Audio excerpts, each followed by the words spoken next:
materi yang pertama, yaitu kaidah-kaidah sosial dan hukum. Kaidah-kaidah sosial merupakan patokan ataupun acuan oleh masyarakat dalam melakukan kegiatan bersosial di masyarakat. Contoh dari kaidah-kaidah sosial ini yaitu ada kaidah kesopanan. Kaidah kesopanan ini menyangkut sopan santun yang diterapkan oleh warga masyarakat di sebuah tempat. Kemudian ada kaidah kesusilaan.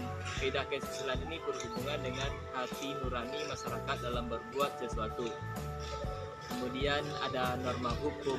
Norma hukum merupakan norma hukum atau kaidah hukum merupakan aturan-aturan yang mengikat yang mana berisi perintah ataupun larangan di dalam kaidah hukum itu, dan itu menjadi acuan bagi masyarakat. Yang ketiga, kelompok sosial dan hukum. Manusia adalah makhluk hidup, di mana dalam hidupnya manusia selalu akan membutuhkan orang lain dalam memenuhi kebutuhan hidupnya. Yang hal ini dapat dilihat dari interaksi antara sesama manusia.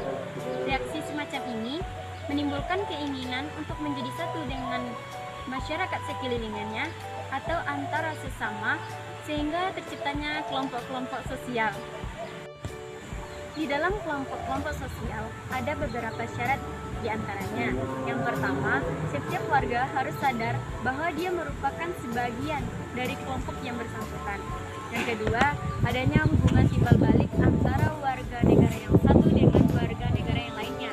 Yang ketiga, adanya beberapa faktor yang dimiliki bersama oleh warga-warga kelompok, yaitu bernasib yang sama dan semacamnya. Dan selanjutnya, adanya struktur dan adanya perangkat kaidah-kaidah dan menghasilkan sistem hukum. Tentang stratifikasi sosial dan hukum. Stratifikasi sosial adalah pembagian masyarakat menjadi berbagai tingkatan atau lapisan yang berdasarkan perbedaan sosial seperti status sosial, kekayaan, pendidikan, dan kekuasaan. Sedangkan hukum adalah seperangkat aturan dan norma yang ditetapkan untuk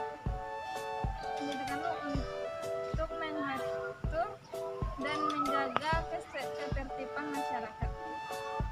Terakhir, kita akan membahas tentang kekuasaan dan hukum. Hukum tanpa kekuasaan adalah angan-angan. Kekuasaan tanpa hukum adalah kezaliman. Dalam penerapannya, hukum memerlukan kekuasaan. Kekuasaan akan memberikan kekuatan untuk penegak hukum dalam menjalankan fungsi hukum dengan